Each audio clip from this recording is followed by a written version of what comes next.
Canto 7. Entrada de Ulises en el palacio de Alcinoo. Mientras así rogaba el paciente divinal Ulises, la doncella era conducida a la ciudad por las vigorosas mulas. Apenas hubo llegado a la ínclita morada de su padre, paró en el umbral. Sus hermanos, que se asemejaban a los dioses, pusiéronse a su alrededor, desengancharon las mulas y llevaron los vestidos adentro de la casa, y ella se encaminó a su habitación, donde encendía el fuego la anciana Eurimedusa de Apira, su camarera, a quien en otro tiempo habían traído de allá en las corvas naves, y elegido para ofrecérsela como regalo a Alcinoo, que reinaba sobre todos los feacios y era escuchado por el pueblo cual si fuese un dios. Esta fue la que crió a Nausicaa en el palacio, y entonces le encendía fuego y le aparejaba la cena.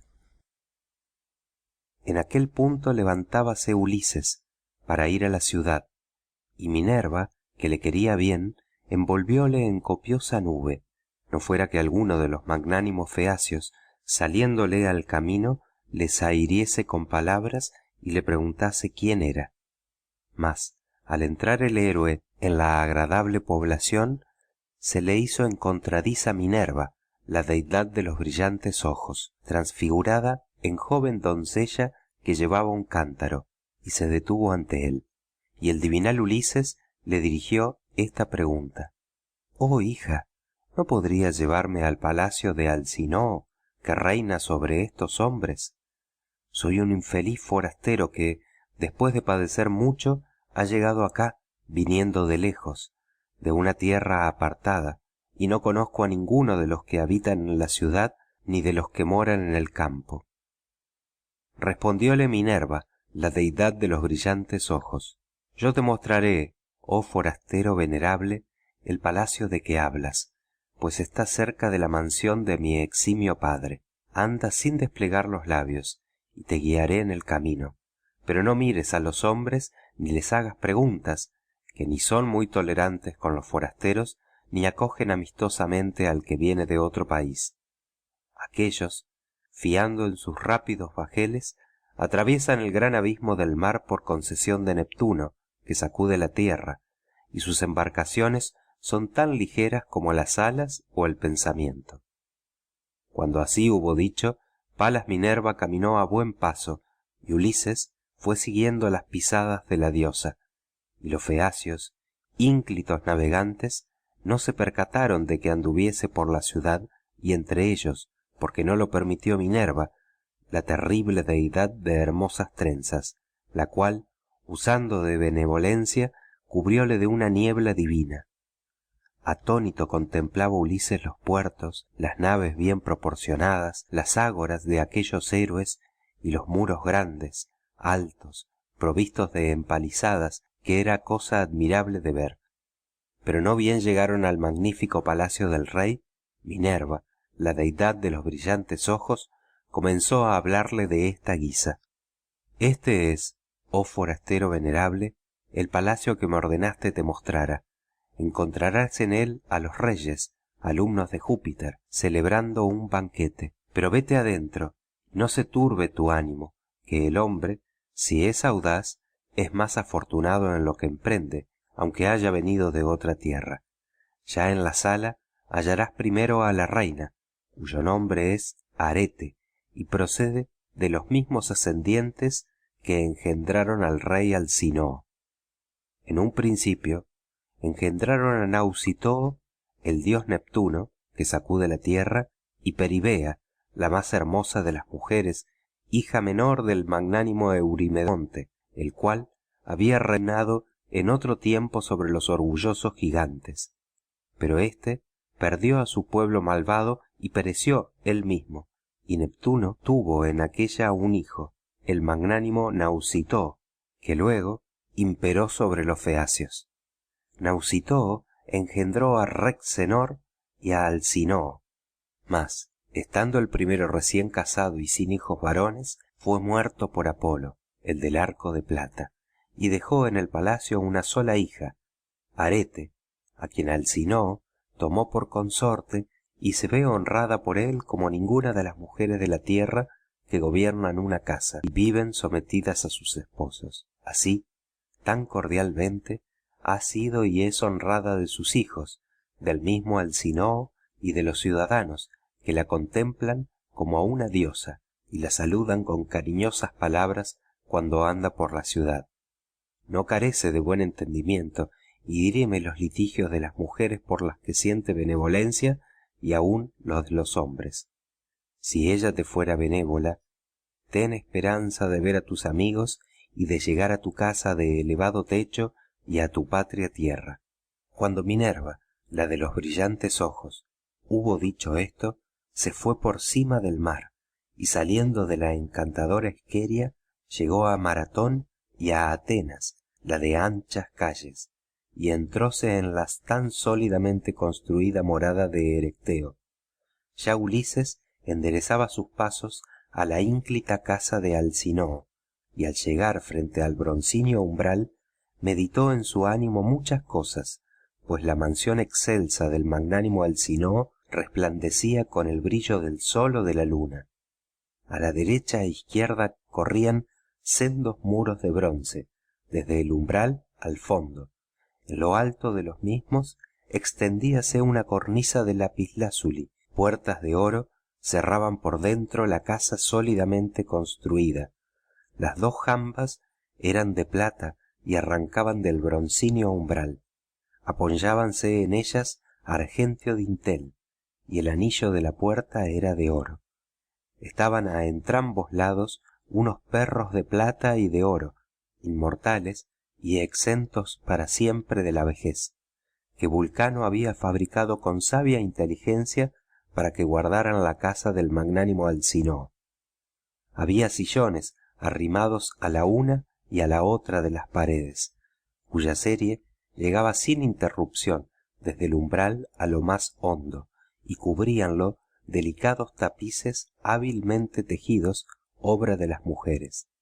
Sentábanse allí los principales feacios a beber y a comer, pues de continuo celebraban banquetes. Sobre pedestales muy bien hechos hallábanse de pie unos niños de oro, los cuales alumbraban de noche, con hachas encendidas en las manos, a los convidados que hubiera en la casa. 50 esclavas tiene Alcinoo en su palacio. Unas quebrantan con la muela el rubio trigo, otras tejen telas, y sentadas hacen girar los husos, moviendo las manos cual si fuesen hojas de excelso plátano, y las bien labradas telas relucen como si destilaran aceite líquido.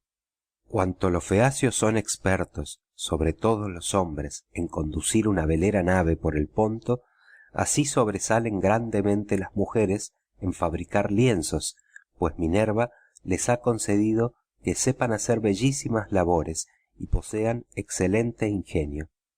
En el exterior del patio, cabe a las puertas, hay un gran jardín de 4 yugadas, y alrededor del mismo se extiende un seto por entrambos lados. Allí han crecido grandes y florecientes árboles, perales, granados, manzanos, de espléndidas pomas, dulces higueras y verdes olivos.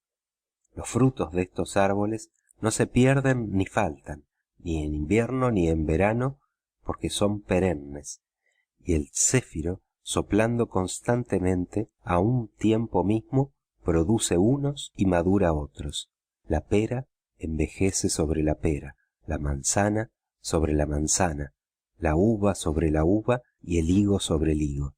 Allí han plantado una viña muy fructífera, y parte de sus uvas se sequen al sol en un lugar abrigado y llano.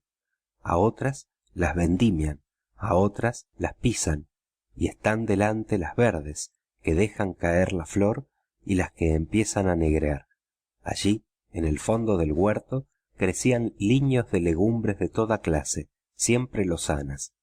Hay en él 2 fuentes, una corre por todo el huerto, la otra va hacia la excelsa morada y sale debajo del umbral, a donde acuden por agua los ciudadanos. Tales eran los espléndidos presentes de los dioses en el palacio de Alcinoo. Detúvose el paciente divinal Ulises a contemplar todo aquello, y después de admirarlo pasó con ligereza el umbral, entró en la casa y halló a los caudillos y príncipes de los feacios ofreciendo con las copas libaciones al vigilante Argicida, que era el último a quien las hacían cuando ya determinaban acostarse. Mas el paciente divinal Ulises anduvo por el palacio envuelto en la espesa nube con que lo cubrió Minerva, hasta llegar a donde estaban Arete y el rey Alcinoo. Entonces tendió Ulises sus brazos a las rodillas de Arete.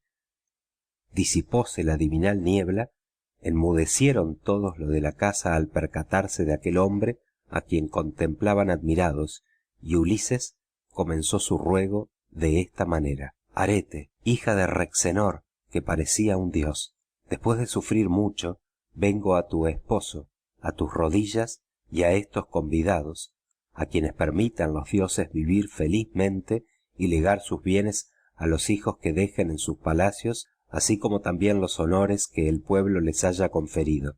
Mas, apresuraos a darme hombres que me conduzcan para que muy pronto vuelva a la patria, pues hace mucho tiempo que ando lejos de los amigos, padeciendo infortunios. Dicho esto, sentóse junto a la lumbre del hogar, en la ceniza, y todos se enmudecieron y quedaron silenciosos.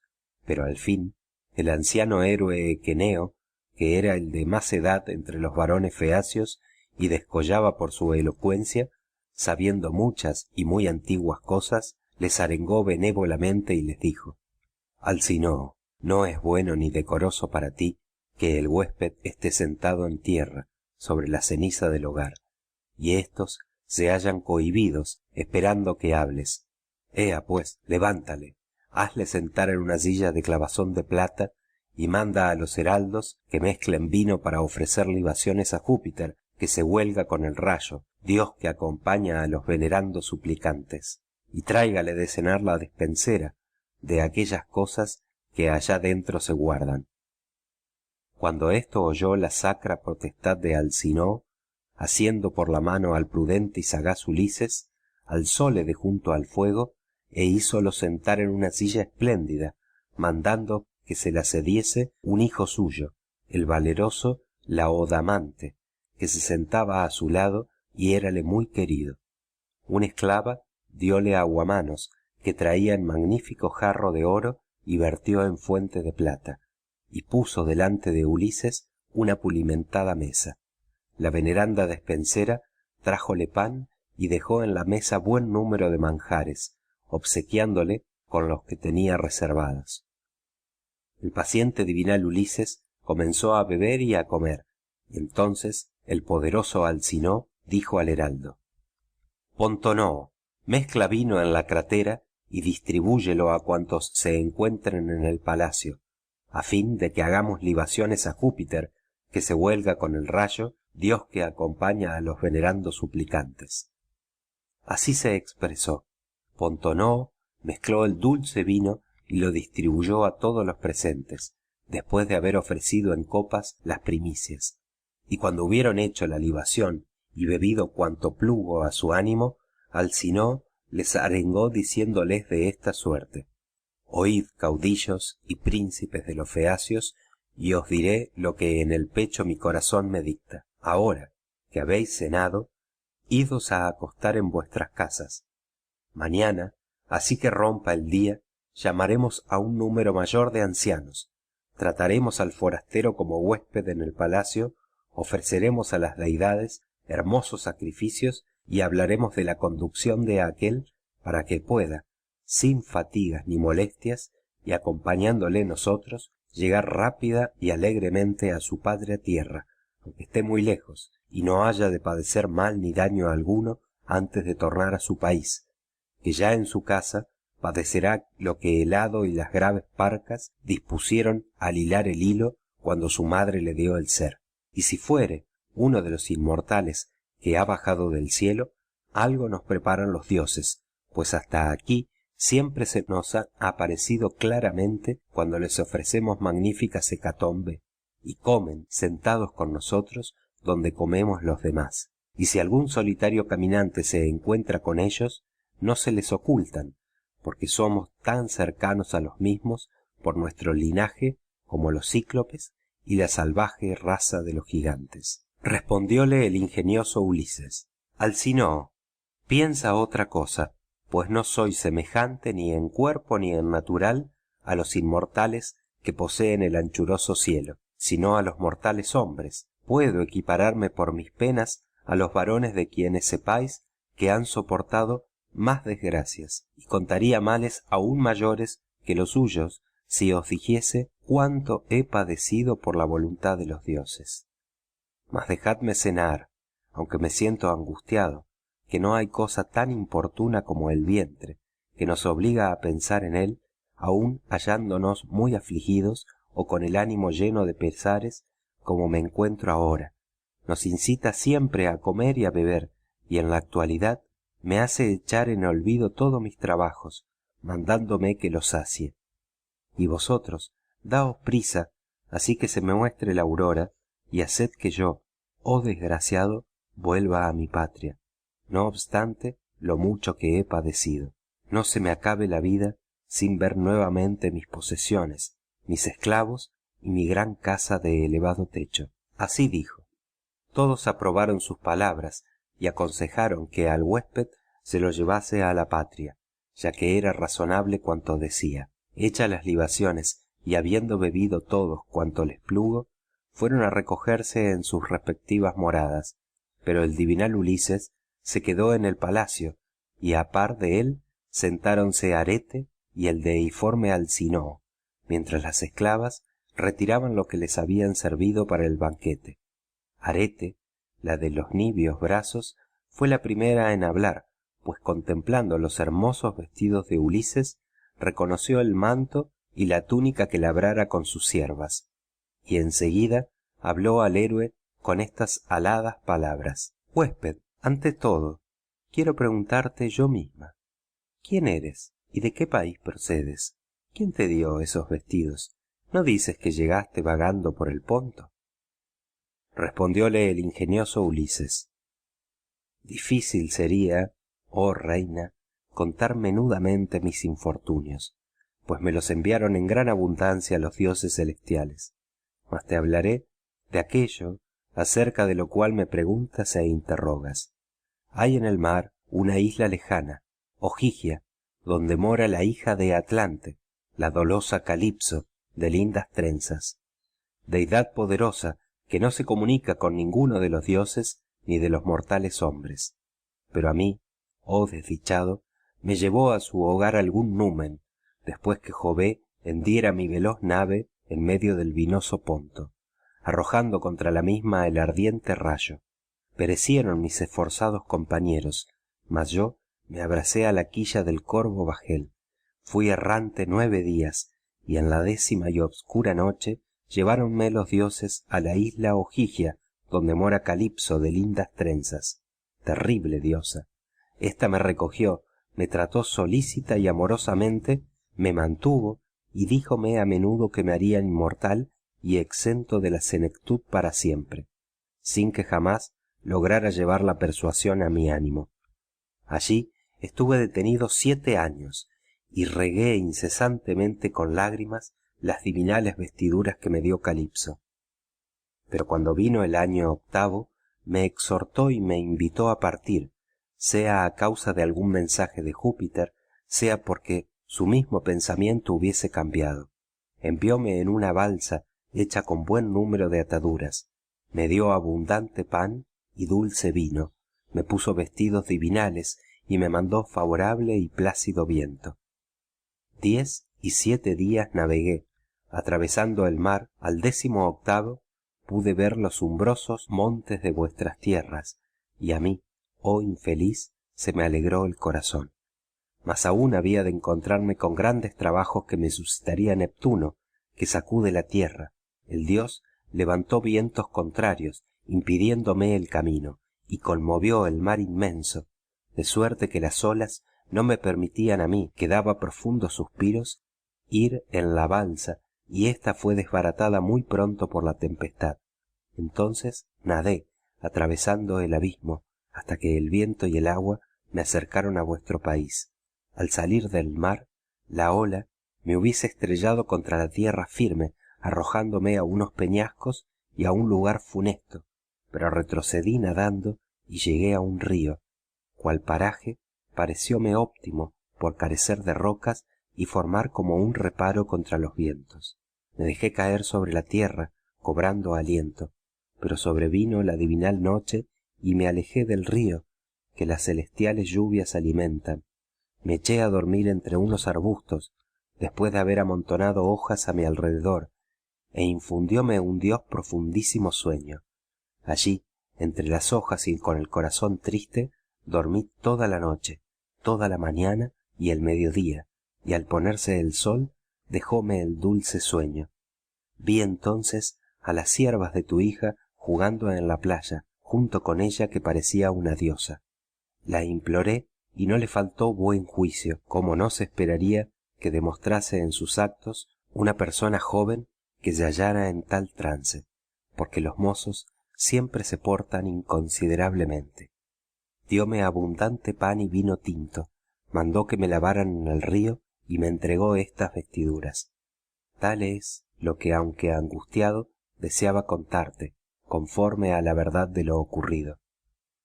Respondióle Alcinoo, diciendo: huésped, en verdad que mi hija no tomó el acuerdo más conveniente, ya que no te trajo a nuestro palacio con las esclavas, habiendo sido la primera persona a quien suplicaste. Contestóle el ingenioso Ulises: oh héroe, no por eso reprendas a tan eximia doncella, que ya me invitó a seguirla con las esclavas, mas yo no quise, por temor y respeto, no fuera que mi vista te irritara, pues somos muy suspicaces los hombres que vivimos en la tierra. Respondióle Alcinoo diciendo: huésped, no hay en mi pecho un corazón de tal índole que se irrite sin motivo, y lo mejor es siempre lo más justo. Ojalá, por el padre Júpiter, Minerva y Apolo, que siendo cual eres y pensando como yo pienso, tomases a mi hija por mujer y fueras llamado yerno mío, permaneciendo con nosotros, diérate casa y riqueza, si de buen grado te quedaras, que contra tu voluntad ningún feacio te ha de detener, pues esto disgustaría al padre Júpiter. Y desde ahora decido, para que lo sepas bien, que tu conducción se haga mañana, mientras dormirás vencido del sueño. Los compañeros remarán por el mar en calma hasta que llegues a tu patria y a tu casa, o a donde te fuere grato, aunque esté mucho más lejos que Eubea, la cual dicen que se halla lejísima. Los ciudadanos que la vieron cuando llevaron al rubio Radamanto a visitar a Ticio, hijo de la tierra, fueron allá y en un solo día, y sin cansarse, terminaron el viaje y se restituyeron a sus casas. Tú mismo apreciarás cuán excelentes son mis naves y cuán hábiles los jóvenes en quebrantar el mar con los remos. Tal dijo. Alegróse el paciente divinal Ulises y orando habló de esta manera: Padre Júpiter, ojalá que Alcinoo lleve a cumplimiento cuanto ha dicho, que su gloria jamás se extinga sobre la fértil tierra y que logre yo tornar a mi patria.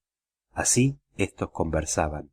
Arete, la de nibios brazos, mandó a las esclavas que pusieran un lecho debajo del pórtico, lo proveyesen de hermosos cobertores de púrpura, extendiesen por encima tapetes y dejasen afelpadas túnicas para abrigarse. Las doncellas salieron del palacio con hachas encendidas, y en acabando de hacer diligentemente la cama, presentáronse a Ulises y le llamaron con estas palabras: levántate, huésped, y vete a acostar, que ya está hecha la cama. Así dijeron, y le pareció grato dormir. De este modo, el paciente divinal Ulises durmió allí, en torneado lecho, debajo del sonoro pórtico, y Alcinoo se acostó en el interior de la excelsa mansión, y a su lado la reina, después de aparejarle lecho y cama.